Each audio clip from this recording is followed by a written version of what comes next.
ജീവിതം പരാജയത്തിലേക്ക് പോവുകയാണോ? സാമ്പത്തികമായി തകർച്ചയിലാണോ നിങ്ങൾ? നിങ്ങൾ ആഗ്രഹിക്കുന്ന ഇണയെ സ്വന്തമാക്കാൻ സാധിക്കുന്നില്ലേ? വിഷയങ്ങൾ എന്തുമായിക്കോട്ടെ, അതിനൊരു ശാശ്വത പരിഹാരമാണ് നിങ്ങൾ തേടുന്നതെങ്കിൽ ഇവിടെ ശ്രദ്ധിക്കുക.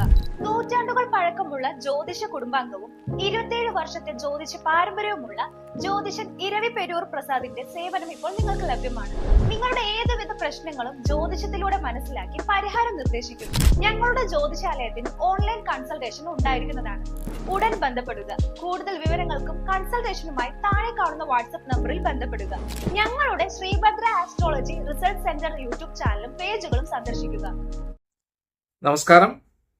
ശ്രീഭദ്ര ജ്യോതിഷാലയത്തിന്റെ പുതിയൊരു എപ്പിസോഡിലേക്ക് എല്ലാ നല്ലവരായിട്ടുള്ള ജ്യോതിഷപ്രേമികൾക്കും വീണ്ടും സ്വാഗതം. നമ്മളിപ്പോൾ ചർച്ച ചെയ്തുകൊണ്ടിരിക്കുന്ന വിഷുഫലമാണ്. ഈ മേടം മുതൽ അടുത്ത മേടം വരെയുള്ള വിഷുഫലം, ഒരു വർഷക്കാലം. വിഷു എന്ന് പറഞ്ഞാൽ നമുക്കറിയാം, ഒരു വിളവെടുപ്പ് ഉത്സവമാണ്. സമ്പൽ സമൃദ്ധിയുടെയും ഐശ്വര്യത്തിന്റെയും ഒക്കെ പ്രതീകമായിട്ടാണ് നമ്മൾ ആഘോഷിക്കുന്നത്. അതുപോലെ തന്നെ നമുക്ക് മറ്റു ഒരു കാര്യം എന്ന് പറഞ്ഞാൽ സൂര്യൻ അതിന്റെ ഉച്ചരാശിയായ മേടൻ രാശിയിലേക്ക് പ്രവേശിക്കുന്ന ഒരു സമയം കൂടിയാണ് ഈ ഒരു മേട വിഷു സംക്രമം എന്ന് പറയുന്നത്.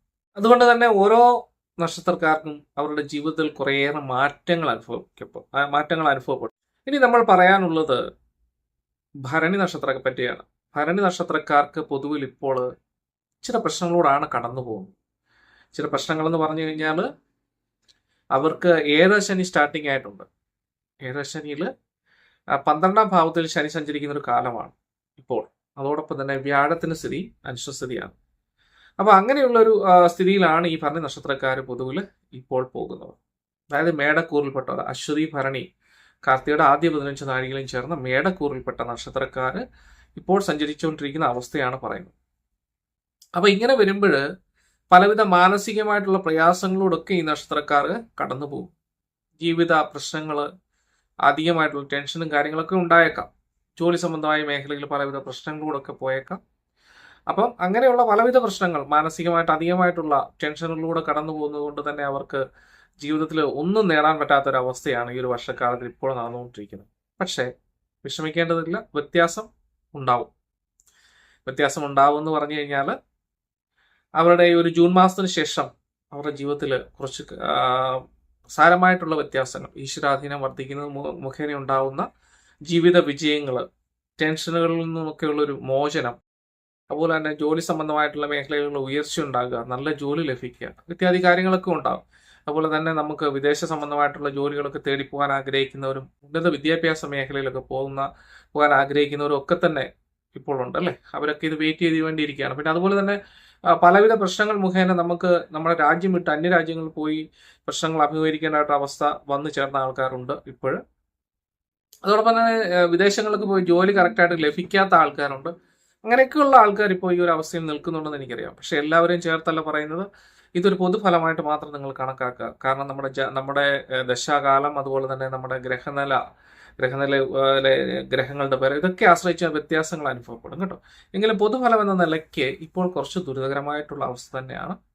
പക്ഷെ ജൂൺ മാസത്തിന് ശേഷമുള്ള മാറ്റങ്ങൾ അവരുടെ ജീവിതത്തിൽ സാമ്പത്തികപരമായിട്ടും കുടുംബപരമായിട്ടുമുള്ള മാറ്റങ്ങൾ അവരുടെ ജീവിതത്തിൽ സന്തോഷങ്ങൾ ഉണ്ടാക്കി കൊടുക്കും.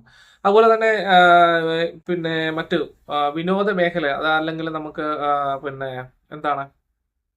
ടൂറിസം മുഖേനയുള്ള വിനോദ മേഖലയിൽ നിന്നുള്ള സമ്പാദ്യം നമുക്ക് ലഭിക്കും.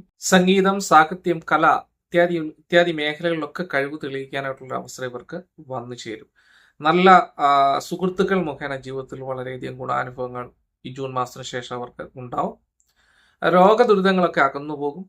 അതുപോലെ തന്നെ നമുക്ക് കുടുംബത്തിൽ ഭാര്യ ഭർത്താക്കന്മാർ തമ്മിലാണെങ്കിൽ തന്നെയും പലവിധ അഭിപ്രായ വ്യത്യാസങ്ങളിലൂടെയൊക്കെയാണ് സഞ്ചരിച്ചുകൊണ്ടിരുന്നത് അല്ലേ. അതൊക്കെ മാറി അവർക്ക് ജീവിതത്തിൽ ഒത്തൊരുമയോടുകൂടി ജീവിക്കാൻ പറ്റുന്ന ഒരവസ്ഥ വന്നു ചേരും.